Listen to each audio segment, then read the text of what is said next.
Hello!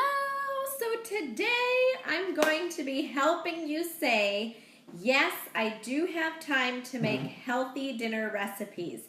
So they're not daunting anymore once you start to come to the idea that you can make what I call no-brainer meals, all right? So I'm Michelle. I am a certified personal trainer and owner of Live Fit with Michelle, and if you have been watching my nutrition series since the beginning of the month, I have been talking all about food, and this week in particular has been about meal prepping. So before I get started, if there's anyone at all that you feel could use a little bit less stress in their life and could use a little bit of help with prepping and planning, share the video. So welcome everybody. We are talking about dinner meal prep. So I will be actually sharing and preparing one recipe today that one of our friends Alicia gave me, which I'm so excited about because it is delicious and really, really easy. So look for that towards the latter part of our video. To begin, I want to talk about some tips about meal prepping for dinner, because for some, this is just the hardest meal. Some people can get through, repurposing meals for lunch or doing overnight oats or really easy breakfast ideas, but when it comes to dinner, it's super stressful. So I'm going to break it down and make this as simple as possible. So the three things that I've shared all week, they apply to dinner meal prep. So we want to, 1, keep it simple. Number 2, make it work for you. And 3, be consistent. So breaking that down into how it applies to dinner meal prep, I'll let you know. So first thing, keeping it simple. So for dinner meal prep, it's a little bit different from lunches and breakfast, because if you have a family and you're feeding other people in addition to yourself, it's not as easy as making yourself a little salad or whatever you're feeling that day. So a plan. A plan is something that you need to have in mind. So I'm not talking writing out all of these elaborate meals for a whole week or a month. We're going to keep it simple. So think about your favorites. We want to go down to the basics. So what are your favorite ingredients? Think about what those are. Make a list of them. Think about what are your favorite recipes. What is your favorite theme of food? Do you like Mexican food? Do you like comfort food? Do you like barbecue?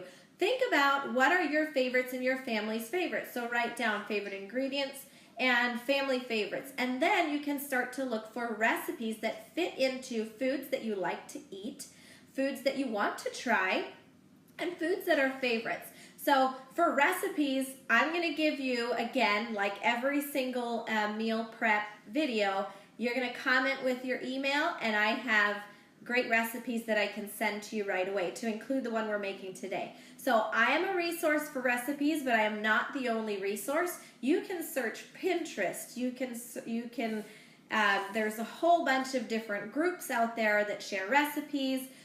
There are a lot of tools. And if you want some really great cookbooks, I'm more than happy to give you some of my favorites and also some websites or blogs that I follow. So favorite recipes, favorite ingredients, and then start looking for recipes, favorite ingredients or favorite family themes or types of food that you like, and then start looking for recipes. And then before you just pile on 5 new recipes for the week, you need to look at your weekly schedule. So what does that mean? Well, maybe this week, like every week, if unless you're a robot, everyone's week is probably different week to week. Even if you work every day, even if you have school every day, things change. So look at your weekly schedule. Are there days when you might have sports events in the afternoon? So then you're going to have a real time crunch when it comes to dinner. Are there days when you're going to... I can't get this to play. I'm sorry. Hold on just a second. I can't get this to play for some reason. Something wrong with my phone. Let me know. I'm so sorry, Alicia. It will be recorded. I'm hoping that works, and I'm also trying to turn it into a YouTube video. So if you still have problems, let me know. Can I get a thumbs up from anyone else if this video is working, just so I know?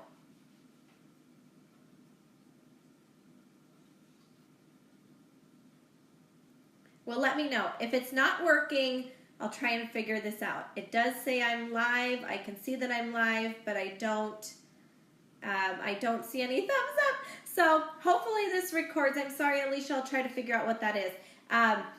Anyhow, look at your weekly schedule, and if you see that you're going to have a later night at work or a busier day with the kids, a busier afternoon, well, that's a day when you're going to need a no-brainer meal. That's a day when you're going to need something to work for you so that when you come home, dinner is really easy to prepare. Now, you can use a no-brainer meal, which we'll get to, and I'll explain what that is, or you could repurpose a meal like we talked about in the lunch meal prep.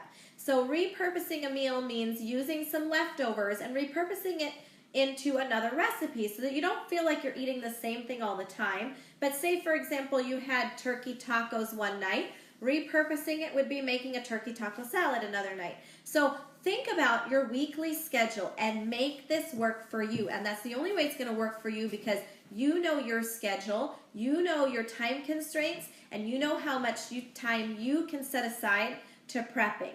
So once you figure that out, then you can look at, okay, maybe on Monday I'll try a new recipe because I have more time on Monday to commit to trying something new in the kitchen. Maybe on Tuesday you do a family favorite that you're used to making all the time.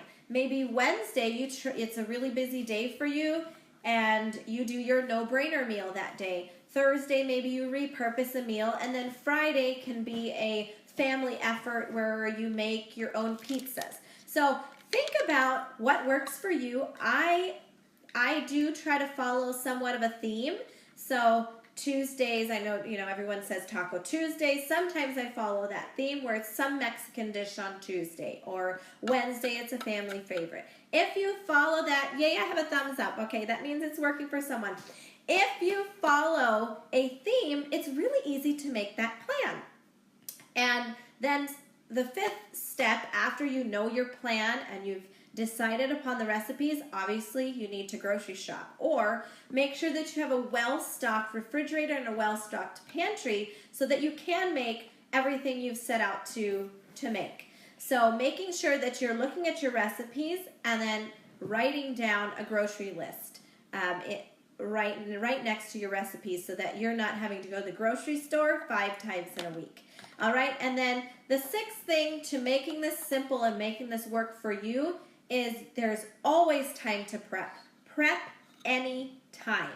And that means you don't have to, like I said in the beginning of this series, you don't have to keep all of your prep work to Sunday and you devote hours and hours and hours to prep for the week. No.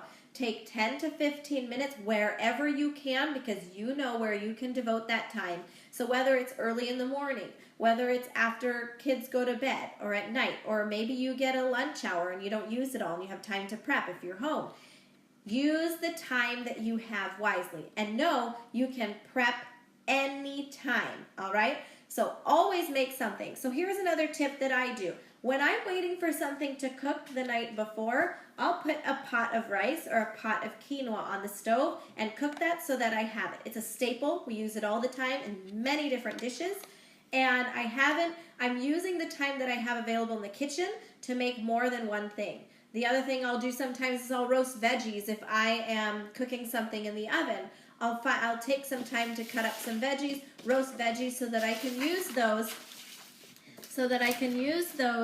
and in different meals as sides. And then I'm not having to do that if I'm in a time crunch the next day. I have it ready. Chop and wash veggies. When I have a recipe that calls for half an onion, I'll go ahead and I'll chop that whole onion, because there I am sitting already chopping the onion, and I bet I'm going to need chopped onion for something else. And when I have it available, I use it. So the other thing, a super easy tip, if you really don't have the time to, for example, chop up veggies or cook a whole chicken or cook beans, well, the grocery store is really a great resource sometimes because they do have pre-chopped veggies. You'll usually be able to find pre-chopped tomatoes, pre-chopped onions. So if you're super short on time and you know that you just don't have time to chop, then buy those. You can also find cooked beans. Just, make sure that you're aware. If you're buying something that's in a can, make sure you're aware of the sodium level, because it is going to be much higher in a product that is packaged. And then buy a rotisserie chicken if cooking your own is just not in the cards for you that week. And you can do so much with shredded chicken. Literally so many recipes with one rotisserie chicken. So it can be repurposed quite a bit. So those are my tips for meal prepping and planning and taking a little bit of stress out of your day. And consistency was our third tip, and that is with everything. So daily practices, small daily practices, being consistent in your daily practices absolutely equal big results. So once you get into this mode of consistently prepping 10 to 15 minutes every day, you see the benefits of it, you see how easy it fits into your life, that you then make it a habit. And it just becomes a part of your lifestyle. And that is why I say, after all of these tips, you should be able to say, yes, I do have time to prepare healthy meals for myself, for my family. So without further ado, we're going to get to a recipe that Alicia shared with me. And it's called buffalo chicken stuffed sweet potatoes. So it is delicious, and it is so easy. And if you send me, post that you want the dinner meal prep ebook, you are going to get a video of me doing all the steps, because I started the process last night. You'll get a video of step by step so you can see it visually. You'll also get the recipe, and you'll get 2 more of my favorite no-brainer meals. And when I say no-brainer, that means something that is so easy to make, but also delicious, but it doesn't keep you in this kitchen for a long time. So, no-brainer meals, I equate those to mostly crock pot meals, because you literally set them and forget them. And then once you start smelling all the delicious spices, then you realize, my meal is almost ready. So, here's the recipe.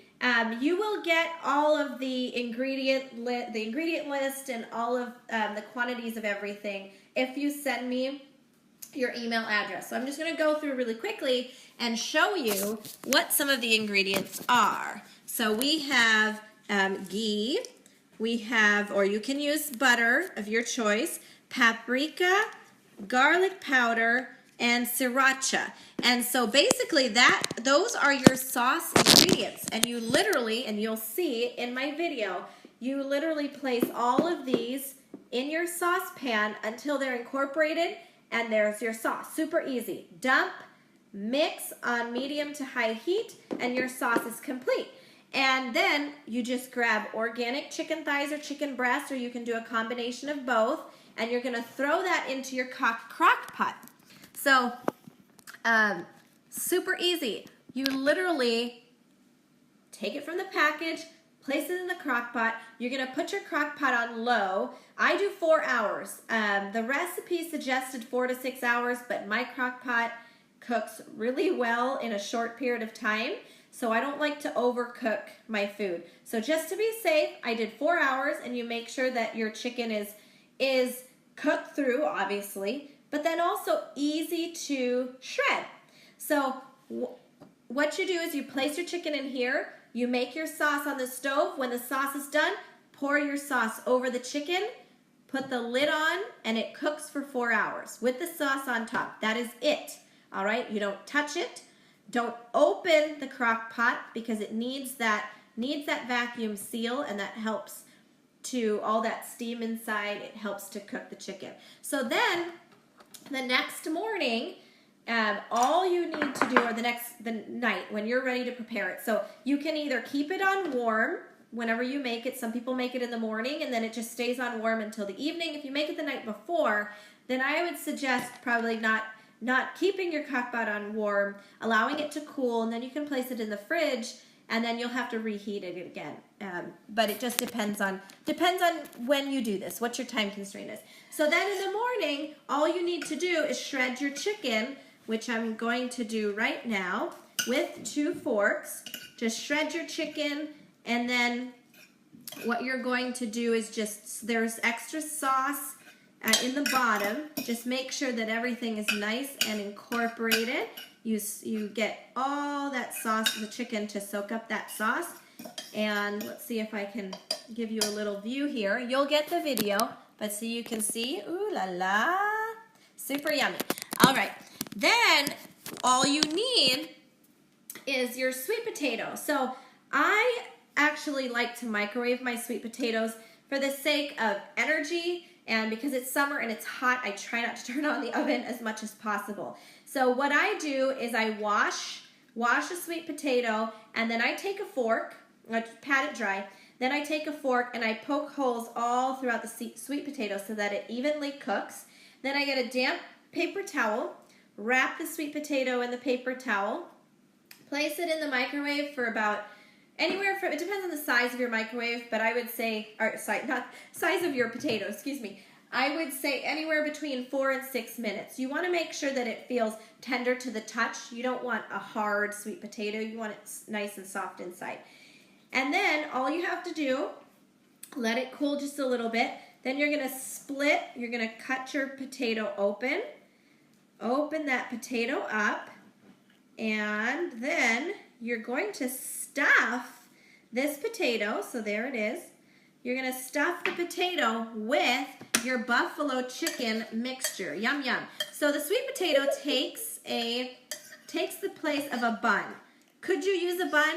Absolutely you could use a bun. But this is a great way to get some, you're still getting carbohydrates with the sweet potato, but a little bit less starchy carbs than with bread. So I'm going to take some of my buffalo chicken and I'm going to stuff my sweet potato with the buffalo chicken. So delicious. This is going to be my lunch, by the way. I know we're making it for dinner, but I don't think I can resist. So stuff that on top. And then, oh, I forgot our dressing. We're going to do, you have a little bit of ranch dressing or dressing of your choice, honestly. And you're going to drizzle that over the top. Just a little bit here. Drizzle, drizzle, drizzle. And then I have cut up some scallions, green onions, for some garnish. And you're just going to put that on top. And it looks beautiful and delicious. Do you see it? Woohoo! Super excited if you can't tell. And that is it. That's how easy it is. So I literally, it worked for me while we were sleeping. It was cooking, and in the morning, it's not even a 5-minute prep. In the morning, I mean at night when you're ready to eat it. It doesn't even take 5 minutes to prep, and you're done. And it's a beautiful meal and super easy. And you get protein from the chicken. You're getting carbohydrates with your sweet potato, lots of fiber in the sweet potato as well, and a hearty, healthy dish that I did in less, each prep last night, it probably was about 15 minutes for me to prep all of that, and then when you put it together, it's even less than that. So that's why I want to show you that you do actually have time to prepare healthy meals. I know it seems daunting, but when you break it down, when you keep it simple, when you make it work for you and you are consistent, then you can do it. All right? So send me, post in the comment section if you would like the dinner meal prep ebook. You will get this recipe with a video of step-by-step instructions, as well as 2 of my other favorite no-brainer meals. And you will get all of those. And then also tune in next week, because I'm going to have some sidekicks with me, and we're going to be talking snacks and healthy foods for not just you, but for kids too. So tune in next week and share this video if there's anyone that you know who needs some tips on meal prepping, and I will see you next time. Have a fabulous Friday. We'll see you. Bye-bye.